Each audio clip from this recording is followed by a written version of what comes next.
Testing 1, 2, 3. Just double check.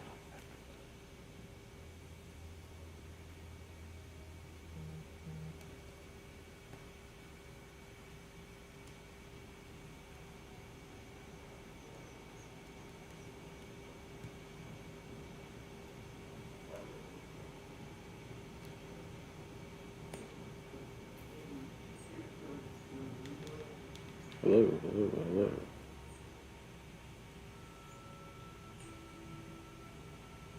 Hello, hello, hello. Yes.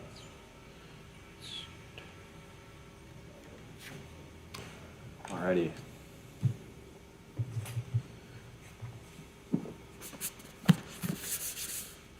On to the third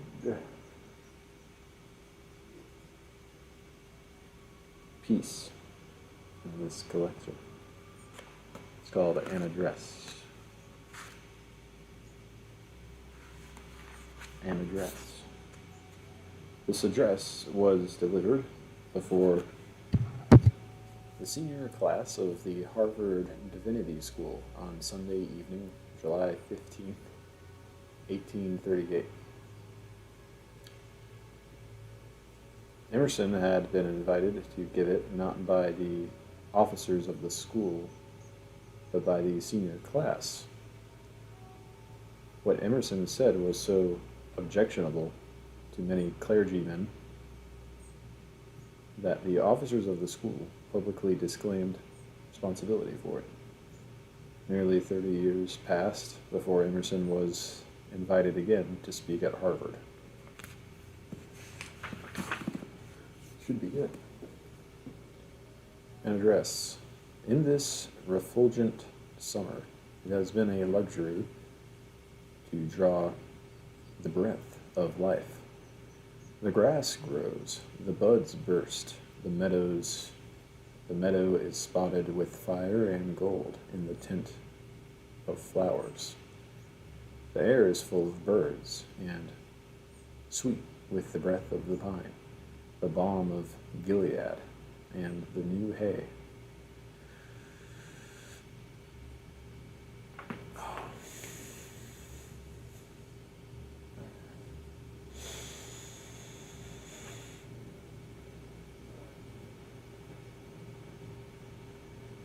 Night brings no gloom to the heart with its welcome shade. Through the transparent darkness, the stars pour their almost spiritual rays. Man under them seems a young child, and his huge globe a toy. The cool night bathes the world as with a river, and prepares his eyes again for the crimson dawn. The mystery of nature was never displayed more happily.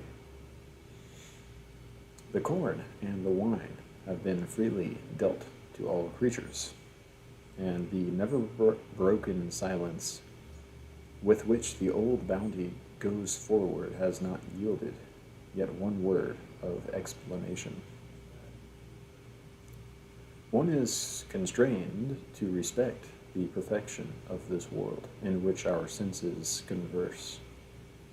How wide, how rich, what invitation!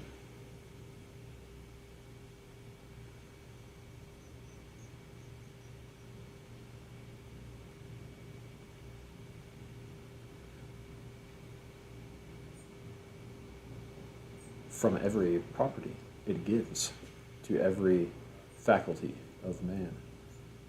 In its fruitful soils, in its navigable sea, in its mountains of metal and stone, in its forests of all woods, in its animals, in its chemical ingredients, in the powers and path of light, heat, attraction, and life. It is well worth the pith and heart of great men to subdue and enjoy it. The planters, the mechanics, the inventors, the astronomers, the builders of cities, and the captains history delights to honor. But when the mind opens and reveals the laws which transverse the universe and make things what they are, then shrinks the great world at once into a mere illustration and fable of this mind. What am I, and what is? Asks the human spirit, with a curiosity new kindled, but never to be quenched. Behold these outrunning laws, which our imperfect apprehension can see, tend this way and that, but not come full circle. Behold these infinite relations, so like, so unlike, many, yet one. I would study, I would know, I would admire forever. These works of thought have been the entertainments of the human spirit in all ages. A more secret, sweet, and overpowering beauty appears to man when his heart and mind open to the sentiment of virtue. Then he is instructed in what is above him. He learns that his being is without bound, that to the good, to the perfect, he is born. Lo, as he now lies in evil,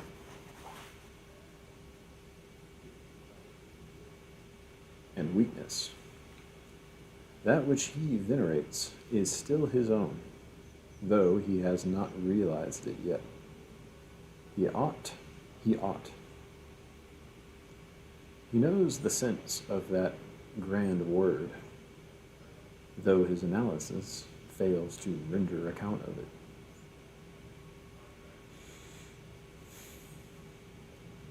When in innocency, or when by intellectual perception he attains to say, I love the right, truth is beautiful within and without, for evermore. Virtue, I am thine. Save me, use me, thee will I serve day and night, in great, in small, that I may be not virtuous, but virtue. Then is the end of the creation answered, and God is well pleased. The sentiment of virtue is a reverence and delight in the presence of certain divine laws.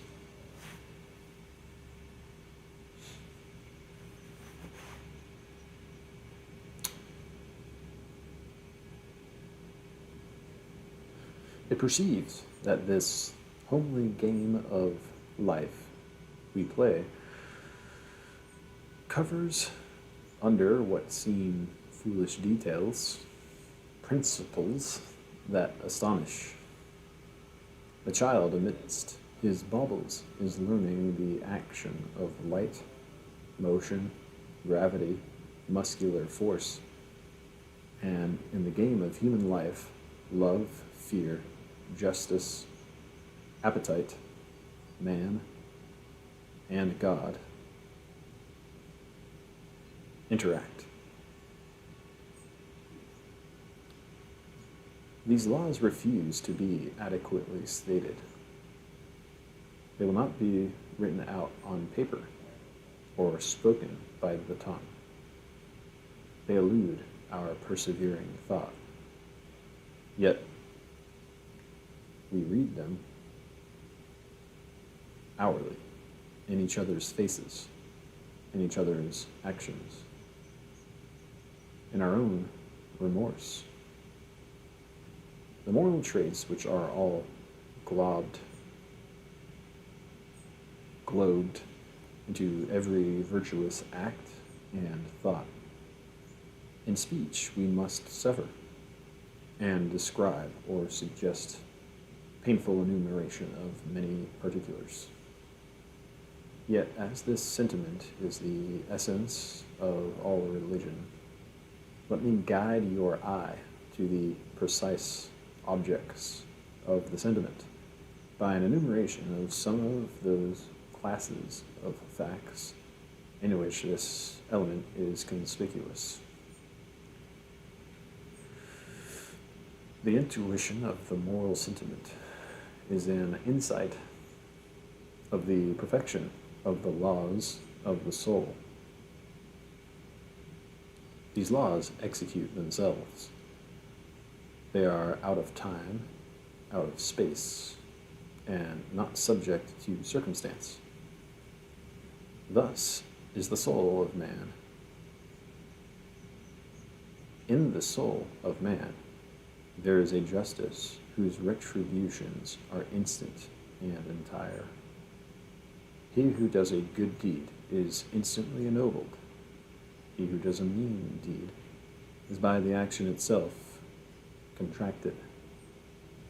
He who puts off impurity thereby puts on purity. If a man is at heart just, then insofar is he God. The safety of God, the immortality of God, the majesty of God do enter into that man with justice. If a man deceive, he deceives himself and goes out of acquaintance with his own being. A man in view of absolute goodness adores with total humility. A man in the view of absolute goodness adores with total humility.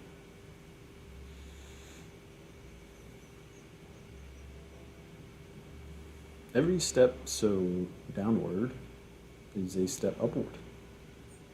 The man who renounces himself comes to himself.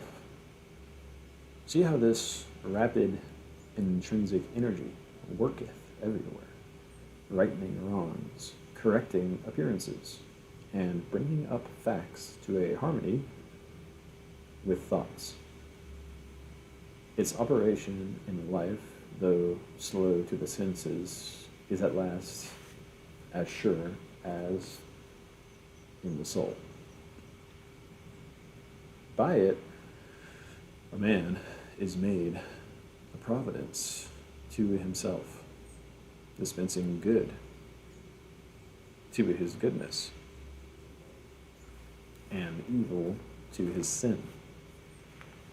Character is always known. Thefts never enrich, alms never impoverish. Murder will speak out of stone walls. The least admixture of a lie, for example, the taint of vanity. Any attempt to make a good impression, a favorable appearance, will instantly vitiate the effect. But speak the truth, and all nature and all spirits help you with unexpected furtherance. Speak the truth, and all things alive or brute are vouchers, and the very roots of the grass underground there do seem to stir and move to bear you witness. See again the perfection of the law as it applies itself to the affections and becomes the law of society. As we are, so we associate. The good, by affinity, seek the good. The vile, by affinity, the vile. Thus, of their own volition, souls proceed into heaven, into hell. These facts have always suggested to man the sublime creed that the world is not the product of manifold power, but of one will, of one mind. And that one mind is everywhere active. In each ray of the star, in each wavelet of the pool. And whatever opposes that will is everywhere balked and baffled, because things are made so, and not otherwise. Good is positive. Evil is merely privative, not absolute. It is like cold, which is the privation of heat. All evil is so much death or non-entity. Benevolence is absolute and real.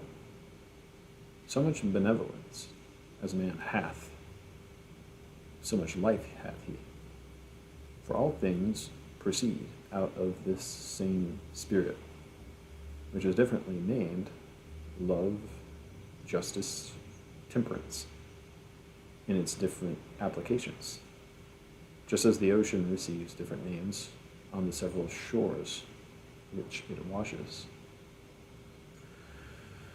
All things proceed out of the same spirit, and by the whole strength of nature. Insofar as he roves from these ends, he bereaves himself of power, or auxiliaries. His being shrinks out of all remote channels. He becomes less and less a mote, a point, until absolute badness is absolute death. The perception of this law of laws awakens in the mind a sentiment which we call the religious sentiment, and which makes our highest happiness. Wonderful is its power to charm and to command. It is a mountain air. It is the embalmer of the world. It is mirth and storax, and chlorine and rosemary. It makes the sky and the hills sublime, and the silent song of the stars is it. By it is the universe made. Safe and habitable, not by science or power. Thought may work cold and intransitive in things, and find no end or unity. But the dawn of the sentiment of virtue on the heart gives and is the assurance that law is sovereign over all natures, and the worlds, time, space, eternity, do seem to break out into joy. This sentiment is divine and deifying. It is the beatitude of man. It makes him illimitable. Through it, the soul first knows itself. It corrects the capital mistake of the infant man, who seeks to be great by following the fountain of all, who seeks to be great by following the great, who seeks to be great by following the great and hopes to derive advantages from another, by showing the fountain of all good to be in himself, and that he, equally with every man, is an inlet into the deeps of reason.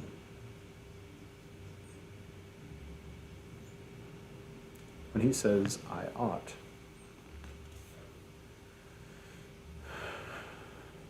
when love warms him, when he chooses, born from on high, the good and great deed, then deep melodies wander through his soul from supreme wisdom. Then he can worship and be enlarged by his worship, for he can never go behind this sentiment. In the sublimest flights of the soul, rectitude is never surmounted. Love is never outgrown. This sentiment lies at the foundation of society and successively creates all forms of worship. The principle of veneration never dies out. Man fallen into superstition, into sensuality, is never quite without the visions of the moral sentiment. In like manner, all the expressions of this sentiment are sacred and permanent in proportion to their purity. The expressions of this sentiment affect us more than all other compositions. The sentences of the oldest time which ejaculate this piety are still fresh and fragrant. This thought dwelled always deepest in the minds of men, in the devout and contemplative East, not alone in Palestine, where it reached its purest expression, but in Egypt, in Persia, in India, in China. Europe has always owed to Oriental genius its divine impulses. What these holy bards said, all sane men found agreeable and true, and the unique impression of Jesus upon mankind, whose name is not so much written as plowed into the history of this world, is proof of the subtle virtue of this infusion. Meantime, whilst the doors of the temple stand open, night and day before every man, and the oracles of this truth cease never, it is guarded by one stern condition. This, namely, it is an intuition. It cannot be received at second hand. Truly speaking, it is not instruction, but provocation that I can receive from another soul. What he announces I must find true in me or reject, and on his word, or as his second, be he who he may, I can accept nothing. On the contrary, the absence of this primary faith is the absence of degradation. Or is the absence of this primary faith is the presence of degradation. As is the flood, so is the ebb. Let this faith depart, and the very words it spake, and the things it made become false, and the things it made become false and hurtful.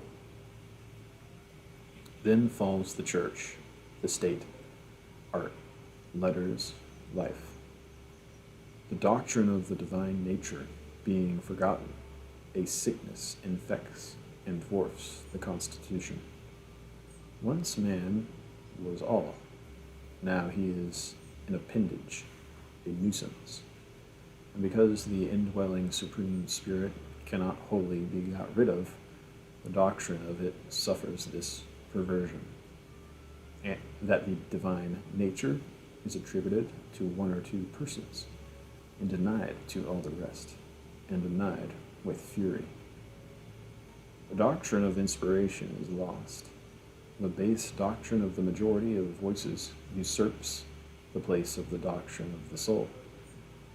Miracles, prophecy, poetry, the ideal life, the holy life, exist as an ancient history merely. They are not in the belief, nor in the aspiration of society, but when suggested, seem ridiculous. Life is comic or pitiful as soon as the high ends of being fade out of sight. and man becomes nearsighted and can only attend to what addresses the senses.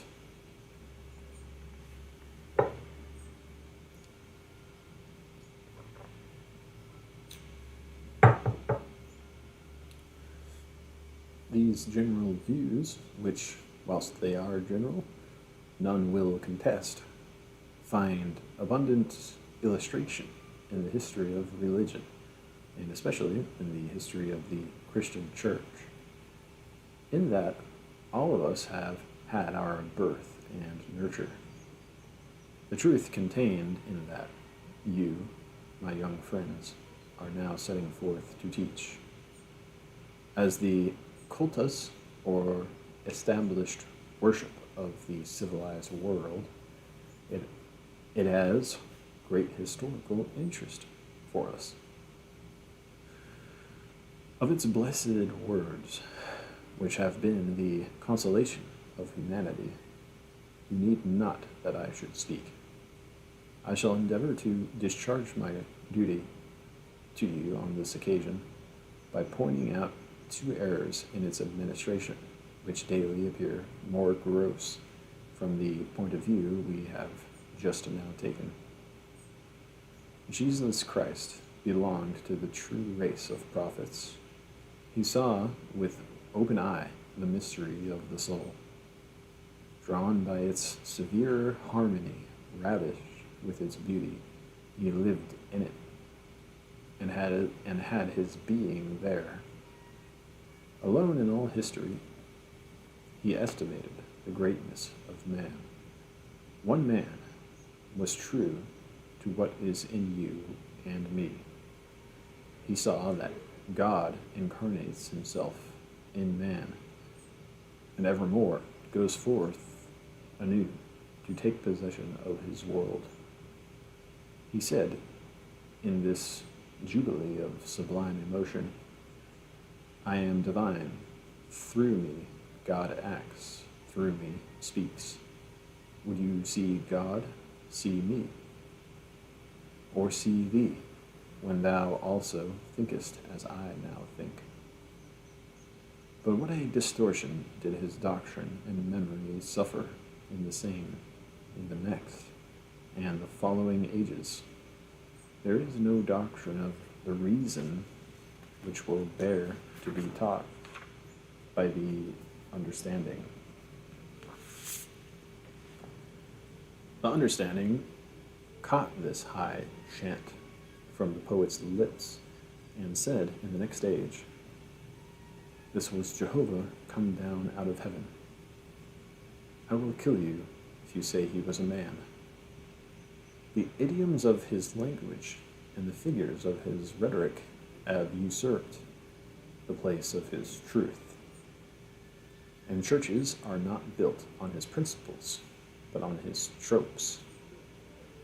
Christianity became a mythos, as the poetic teaching of Greece and Egypt before. He spoke of miracles, for he felt that man's life was a miracle, and all that man doth, and he knew that this daily miracle shines as the character ascends. But the word miracle, as pronounced by Christian churches, gives a false impression. It is monster. It is not one with the blowing clover and the falling rain. He felt respect for Moses and the prophets, but no unfit tenderness at postponing their initial revelations to the hour and the man that now is. Felt respect for Moses and the prophets, but no unfit tenderness at postponing their initial revelations to the hour and the man that now is, to the eternal revelation in the heart. Thus was he a true man.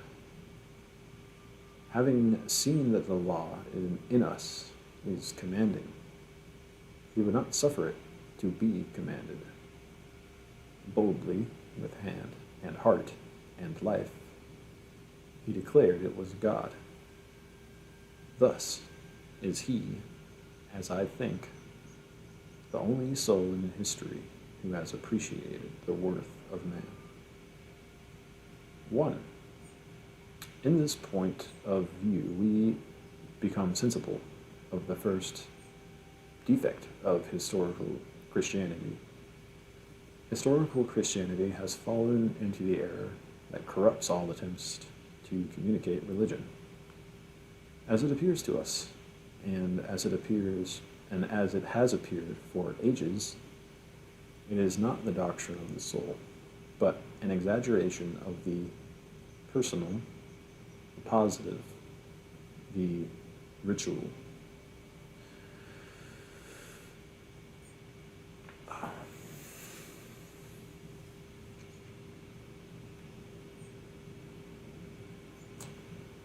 It has dwelt, it dwells with noxious exaggeration about the person of Jesus. The soul knows no persons. It invites every man to expand to the full circles of the universe, and will have no preferences but those of spontaneous love. But by this Eastern monarchy of a Christianity, which indolence and fear have built, the friend of man is made the injurer of man. The manner in which his name is surrounded with expressions which were titles kills all generous sympathy and liking. All who hear me feel that the language that describes Christ to Europe and America is not the style of friendship and enthusiasm to a good and noble heart, but is appropriated and formal, paints of demigod, as the Orientals or the Greeks would describe Osiris or Apollo. Except the injurious impositions of our early catechetical instruction, and even honesty and self-denial were but splendid sins if they did not wear the Christian name. One would rather be a pagan, suckled in a creed outworn, than to be defrauded of his manly right in coming into nature and finding not names and places, not land and professions, but even virtue and truth foreclosed and monopolized. You shall not be a man even.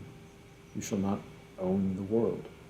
You shall not dare and live after the infinite law that is in you, and in company with the infinite beauty which heaven and earth reflect to you in all lovely forms.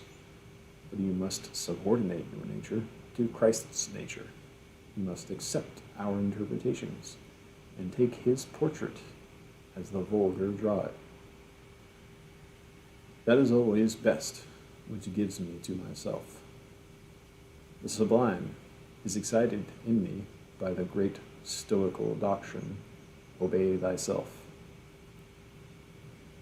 That which shows God in me fortifies me. That which shows God out of me makes me a wart and a wen. There is no longer a necessary reason for my being. Already, the long shadows of untimely oblivion creep over me, and I shall decease forever. The divine bards are the friends of my virtue, of my intellect, of my strength. They admonish me that the gleams which flash across my mind are not mine. The gleams that flash across my mind are not mine, but God's, that they had like, and were not disobedient to the heavenly visions. So I love them. Noble provocations go out from them, inviting me to resist evil, to subdue the world, and to be. And thus, by his holy thoughts, Jesus serves us, and thus only. To aim to convert a man by miracles is a profanation of the soul. A true conversion, a true Christ, is now, as always, to be made by the reception of beautiful sentiments. It is true that a great and rich soul, like his, falling among the simple, does so preponderate that, as his did, it names the world. The world seems to exist for him, and they have not yet drunk so deeply of his sense as to see that only by coming again to themselves, or to God in themselves, can they grow forevermore. It is a low benefit to give me something. It is a high benefit to enable me to do somewhat of myself. The time is coming when all men will see that the gift of God to the soul is not a vaunting, overpowering, excluding sanctity, but a sweet, natural goodness, a goodness like thine and mine, and that so invites thine and mine to be and to grow. The injustice of the vulgar tone of preaching is not less flagrant to Jesus than to the souls which it profanes. The preachers do not see that they make his gospel not glad, and cheer him of the locks of beauty and the attributes of heaven. When I see a majestic Epaminondas or Washington, when I see among my contemporaries a true orator, an upright judge, a dear friend, when I vibrate to the melody and fancy of a poem, I see beauty that is to be desired. And so lovely, and with yet more entire consent of my human being, sounds in my ear the severe music of the bards that have sung of the true God in all ages. Now, do not degrade the life and dialogues of Christ out of the circle of this charm by insulation and peculiarity. Let them lie as they befell, alive and warm, part of human life and the landscape and the cheerful day. 2.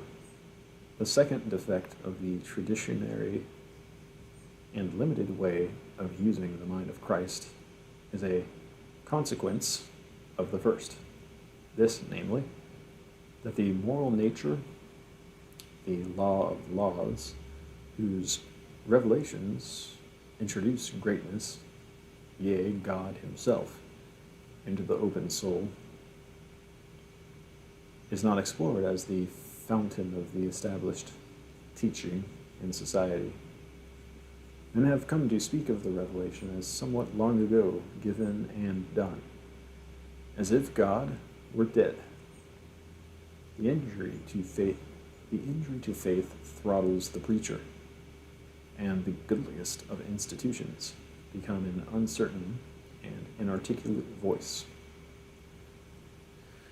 It is very certain that it is the effect of conversation with the beauty of the soul to beget a desire and need to impart to others the same knowledge and love.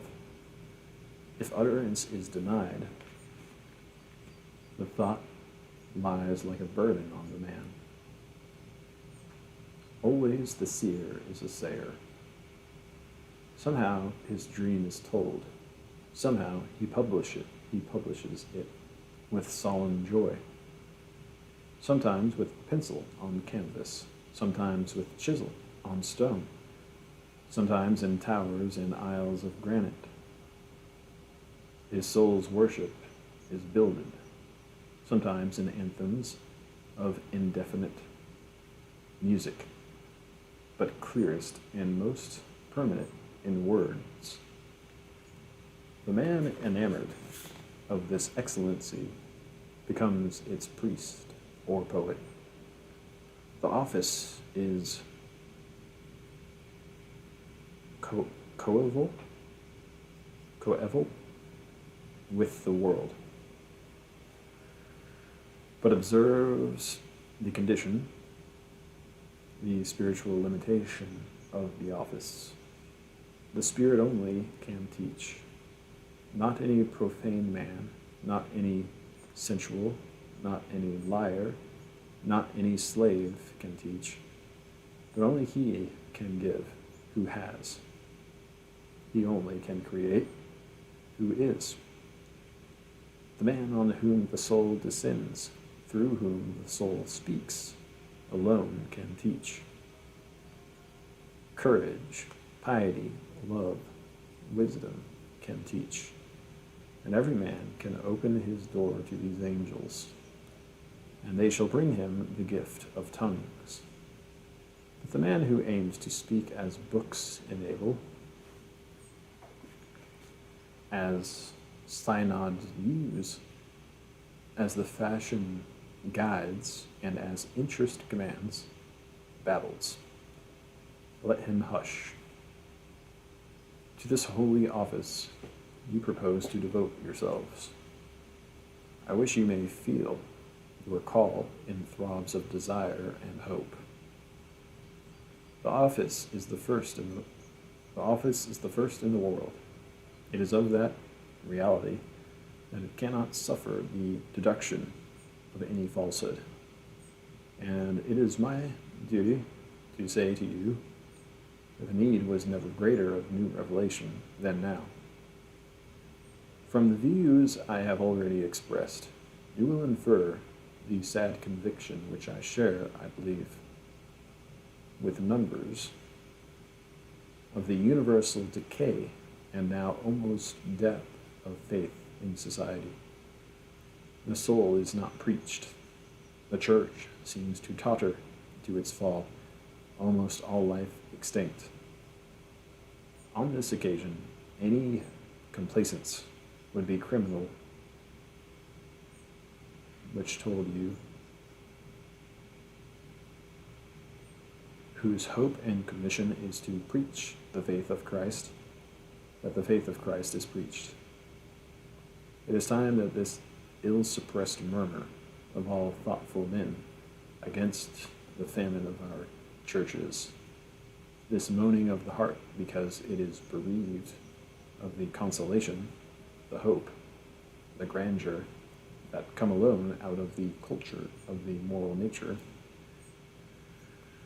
should be heard through the sleep of indolence and over the den of routine. This great and perpetual office of the preacher is not discharged. Preaching is the expression of the moral sentiment in application to the duties of life. In how many churches, by how many prophets, tell me, is man made sensible that he is an infinite soul, that the earth and heavens are passing into his mind, that he is drinking forever the soul of God? Where now sounds the persuasion that by its very melody imparadises my heart, and so affirms its own origin in heaven? Where shall I hear words such as in elder ages drew men to leave all and follow, father and mother, house, land, wife, and child? Where shall I hear these august laws of moral being so profound as to fill my ear, and I feel ennobled by the offer of my uttermost action and passion? The test of the true faith certainly, should be its power, to charm and command the soul, as the laws of nature control the activity of the hands, so commanding that we find pleasure and honor in obeying. The faith should blend with the light of rising and setting suns, with the flying cloud, the singing bird, and the breath of flowers. But now the priest's Sabbath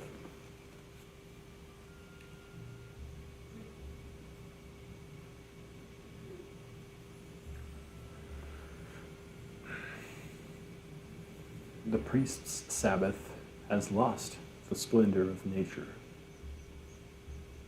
It is unlovely. We are glad when it is done. We do make, even sitting in our pews, a far better, holier, sweeter for ourselves. Whenever the pulpit is usurped by a formalist, then is the worshipper defrauded and disconsolate.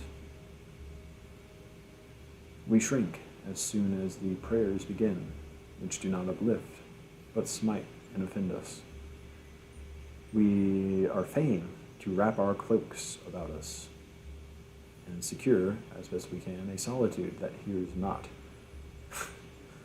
I once heard a preacher who sorely tempted me to say, I would go to church no more. Men go, thought I, where they are wont to go, else had no soul entered the temple in the afternoon. A snowstorm was falling around us. The snowstorm was real, the preacher merely spectral. And the eye felt the sad contrast in looking at him, and then out of the window behind him into the beautiful meteor of the snow. He had lived in vain. He had no word intimating that he had laughed or wept, was married or in love, had been commended or cheated or chagrined.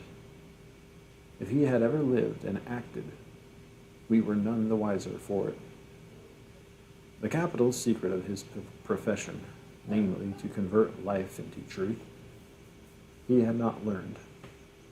Not one fact in all his experience had he yet imported into his doctrine. This man had plowed and planted and talked and bought and sold. He had read books. He had eaten and drunken. His head aches, his heart throbs. He smiles and suffers. Yet was there not a surmise, a hint in all his discourse that he had ever lived at all? Not a line did he draw out of real history. The true preacher can be known by this, that he deals out to the people his life passed through the fire of thought.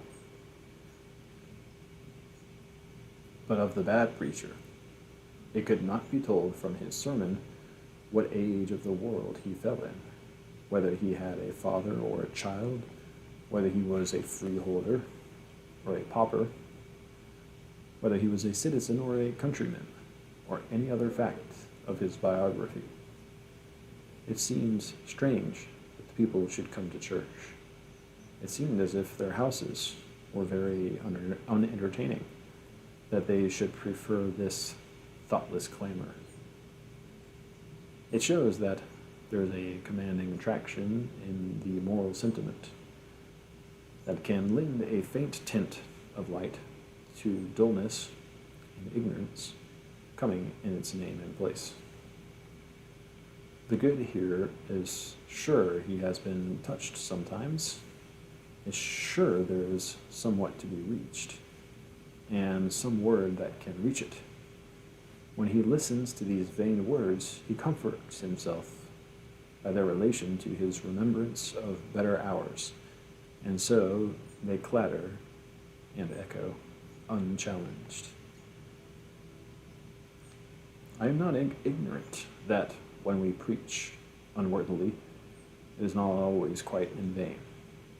There is a good ear in some men that draws supplies to virtue out of very indifferent nutriment. There is poetic truth concealed in all the commonplaces of prayer and of sermons, and though foolishly spoken, they may be wisely heard. For each is some select expression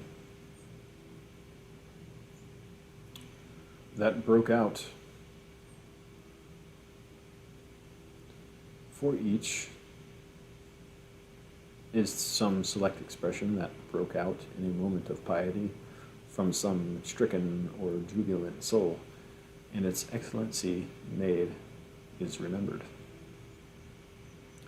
The prayers and even the dogmas of our church are like the zodiac of Dendera, and the astronomical monuments of the Hindus, wholly insulated from anything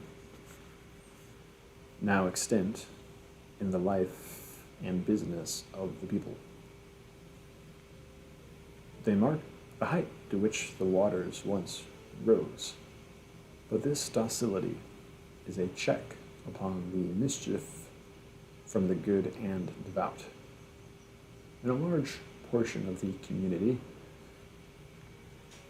the religious service gives rise to quite other thoughts and emotions. We need not chide the negligent servant. We are struck with pity, rather, at the swift retribution of his sloth. Alas for the unhappy man that is called to stand in the pulpit and not give bread of life. Everything that befalls him, everything that befalls accuses him. Would he ask contributions for the missions, foreign or domestic? Instantly his face is suffused with shame. To propose to his parish that they should send money 100 or 1,000 miles to furnish such poor fare as they have at home, and would do well to go the 100 or the 1,000 miles to escape.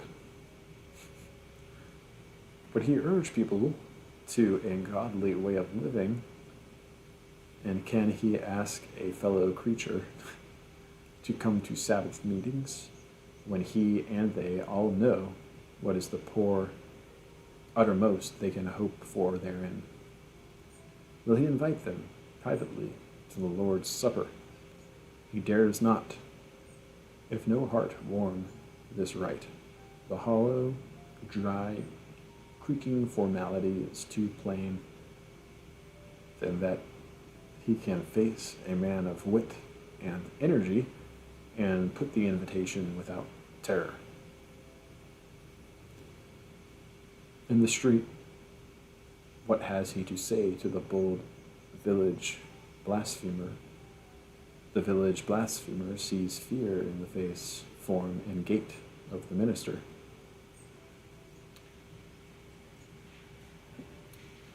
Let me not taint the sincerity of this plea by any oversight of the claims of good men. I know and honor the purity and strict conscience of numbers of the clergy. What life the public worship retains, it owes to the scattered company of pious men who minister here and there in the churches, and who sometimes, accepting with too great tenderness the tenet of the elders, have not accepted from others, but from their own heart, the genuine impulses of virtue, and so still command our love and awe to the sanctity of character. Moreover, the exceptions are not so much to be found in a few eminent preachers as in the better hours, the truer inspirations of all, nay, in the sincere moments of every man.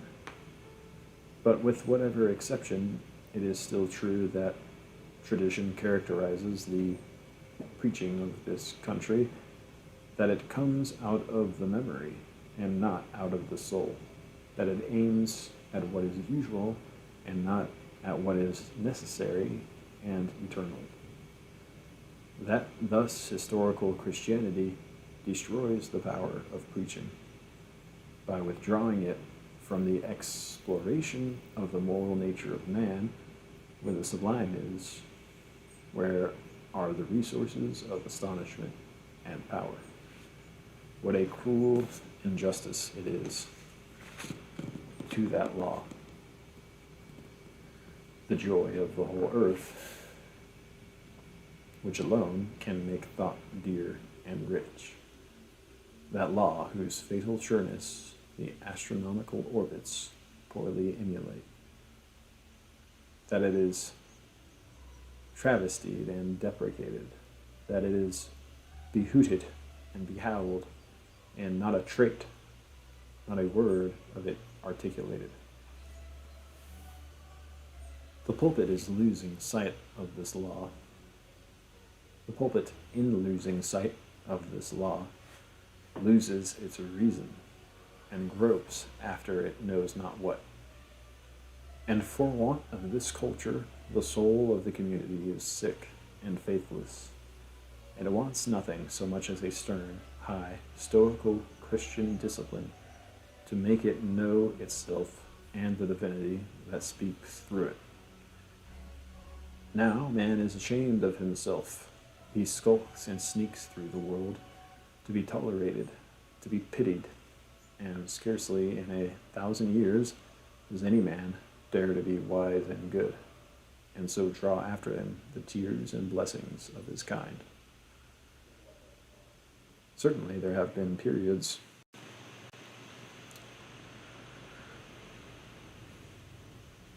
when, from the inactivity of the intellect on certain truths, a greater faith was possible in names and reasons. The Puritans in England and America found in the Christ of the Catholic Church and in the dogmas inherited from Rome scope for their austere piety and their longings for civil freedom. But their creed is passing away, and none arises in its room. I think no man can go with his thoughts about him into one of our churches without feeling that what hold the public worship had on men is gone or going. It has lost its grasp on the affection of the good and the fear of the bad. In the country, neighborhoods, half parishes are signing off, to use the local term.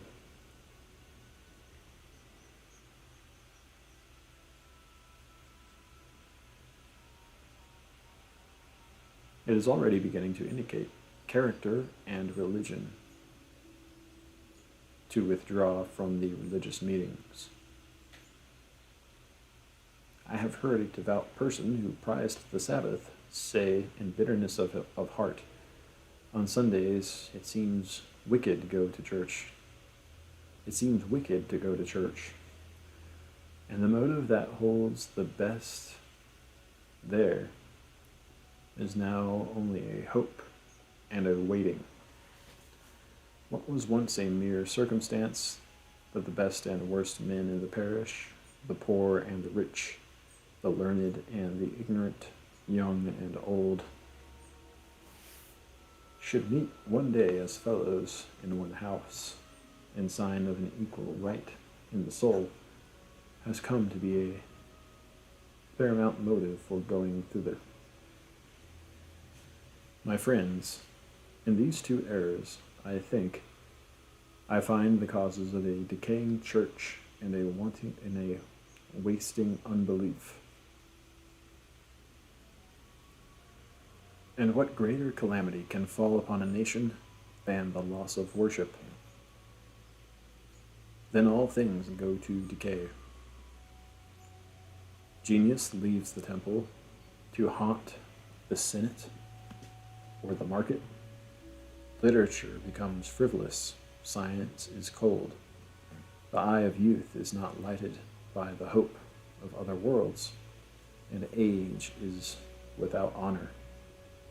Society lives to trifles, and when men die, we do not mention them. And now, my brothers, you will ask, what in these desponding days can be done by us? The remedy is already declared in the ground of our complaint of the church. We have contrasted the church with the soul. In the soul, then, let the redemption be sought. Whenever a man comes, there comes revolution. The old is for slaves. When a man comes, all books are legible, all things transparent. All religions are forms. He is religious. Man is the wonder worker. He is seen amid miracles. All men bless and curse.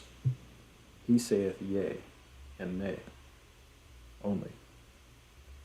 The stationariness of religion, the assumption that the age of inspiration is past, that the Bible is closed, the fear of degrading the character of Jesus by representing him as a man, indicate with sufficient clearness the falsehood of our theology.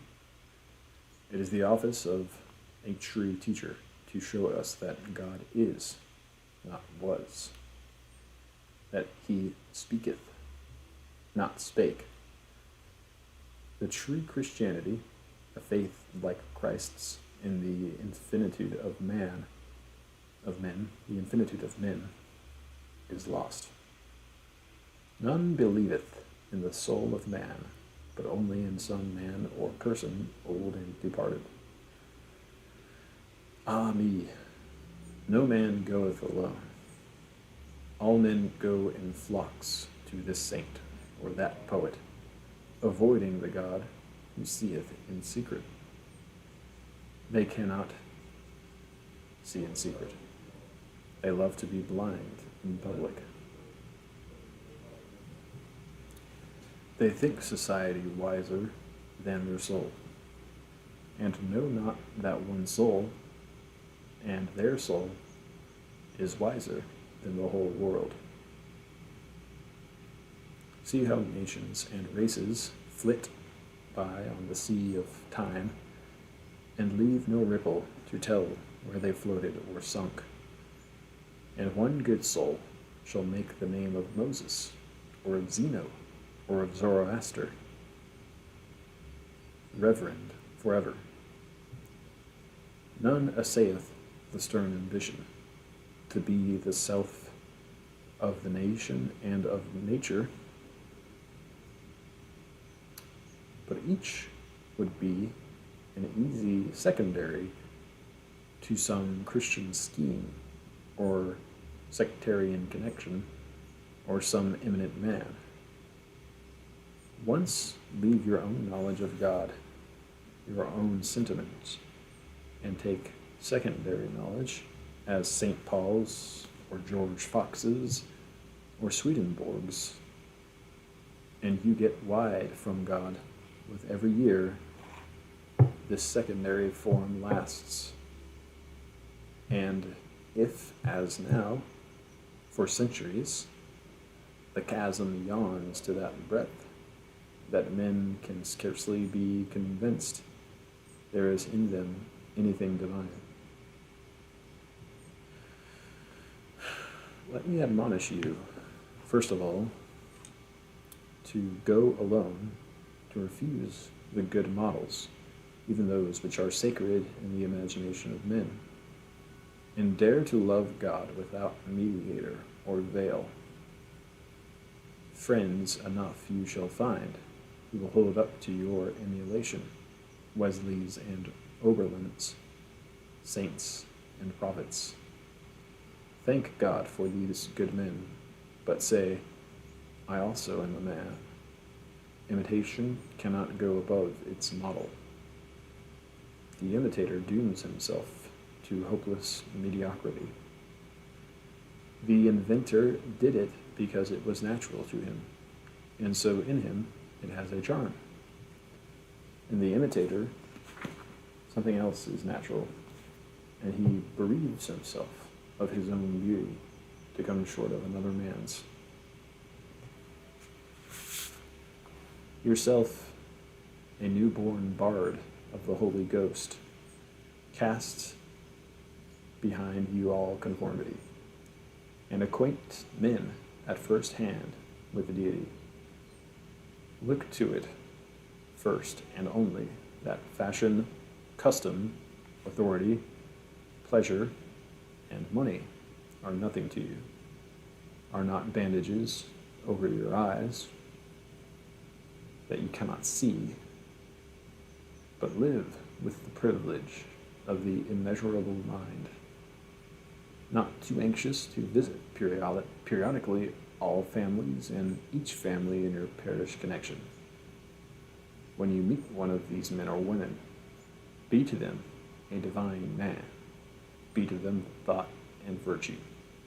Let their timid aspirations find in you a friend. Let their trampled instincts be genially tempted out in your atmosphere. Let their doubts know that you have doubted, and their wonder feel that you have wondered. By trusting your own heart, you shall gain more confidence in other men.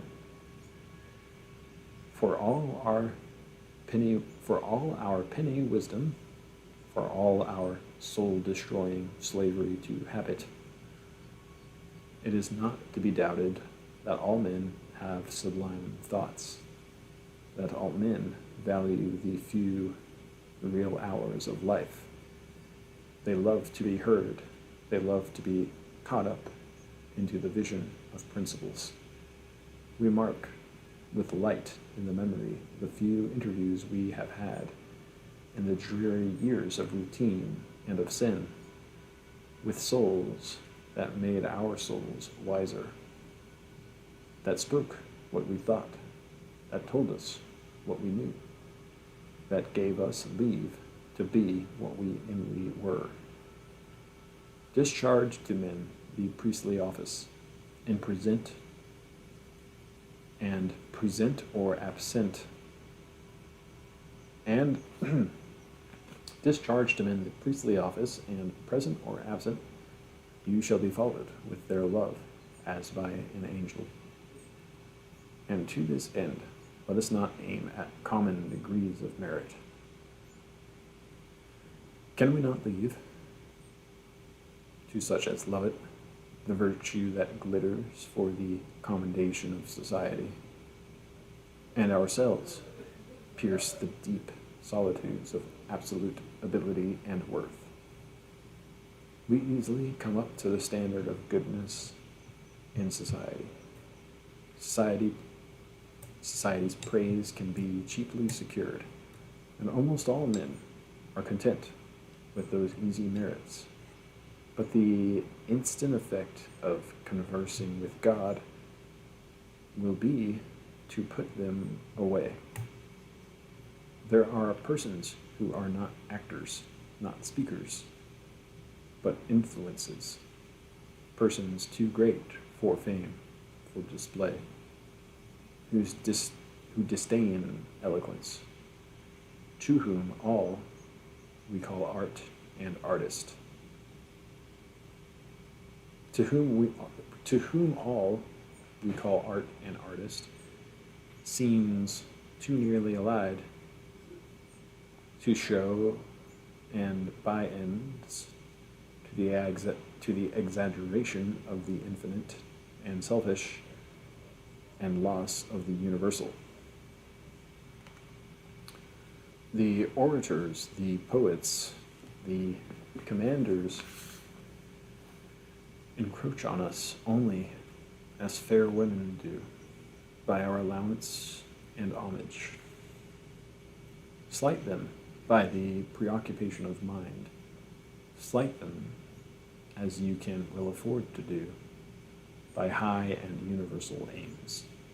Slight them as by high and universal aims, and they instantly feel that you have right, and that it is in lower places that they must shine. They also feel your sight. You're right. They also feel you are right.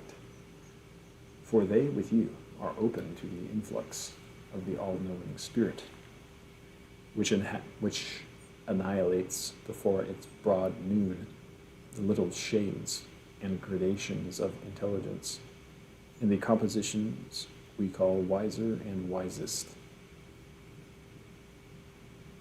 In such high communion, let us study the grand strokes of rectitude, a bold benevolence, and independence of friends, so that not the unjust wishes of those who love us shall impair our freedom, but we shall resist, for truth's sake, the freest flow of kindness and appeal to sympathies far in advance. And what is the highest form in which we know this beautiful element? A certain solidity of merit that has nothing to do with opinion, and which is so essentially and manifestly virtue that it is taken for granted that the right, the brave, the generous step will be taken by it, and nobody thinks of commending it. You would compliment a coxcomb doing a good act, but you would not praise an angel. The silence that accepts merit as the most natural thing in the world is the highest applause. Such souls, when they appear, are the imperial guard of virtue, the perpetual reserve, the dictators of fortune. One needs not praise their courage. They are the heart and soul of nature. Oh, my friends, there are resources in us on which we have not drawn. There are men who rise refreshed on hearing a threat, men to whom a crisis which intimidates and paralyzes the majority, demanding not the faculties of prudence and thrift, but comprehension, immovableness, the readiness of sacrifice, comes graceful and beloved as a bride. Napoleon said of Massena that he was not himself until the battle began to go against him. Then, when the dead began to fall in ranks around him, awoke his powers of combination, and he put on terror and victory as a robe.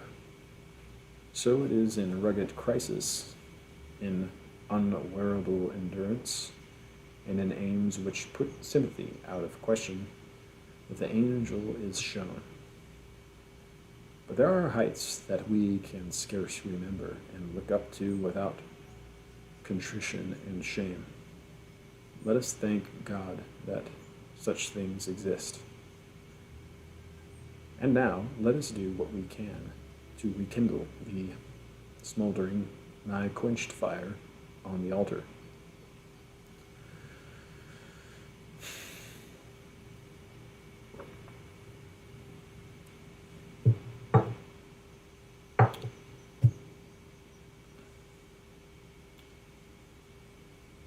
The evils of the church that now in are.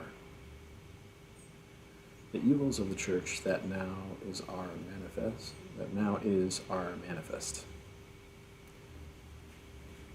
The evils of the church that now is our manifest. The question returns, what shall we do?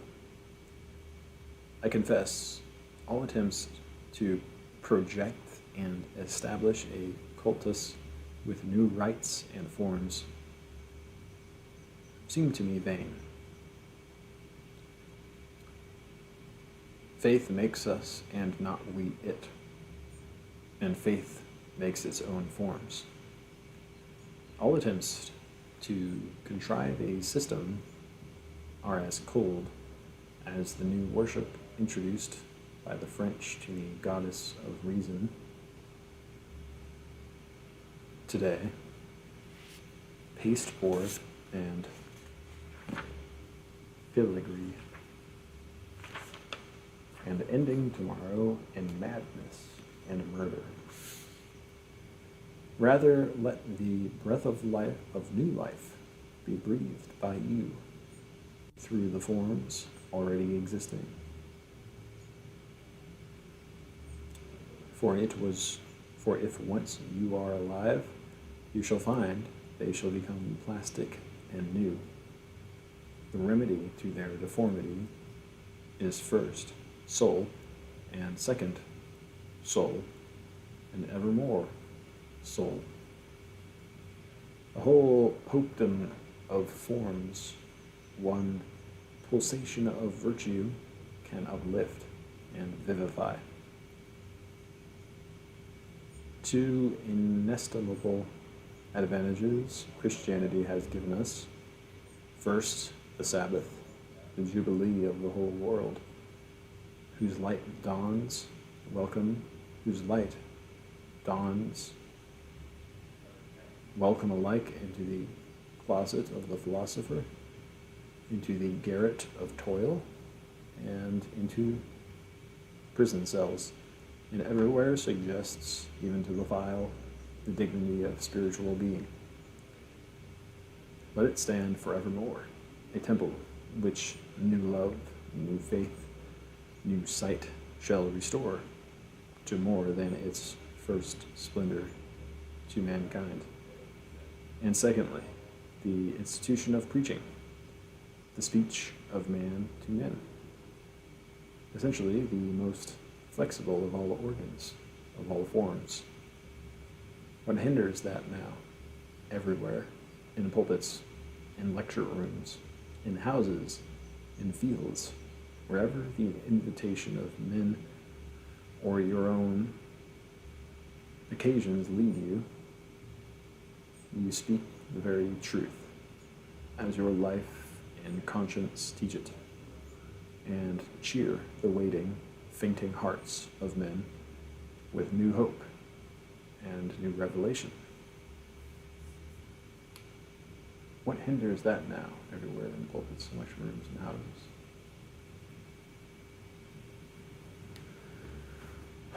I look for the hour when that supreme beauty, which ravished the souls of those Eastern men, and chiefly of those Hebrews, and through their lips spoke oracles to all time, shall speak in the West also.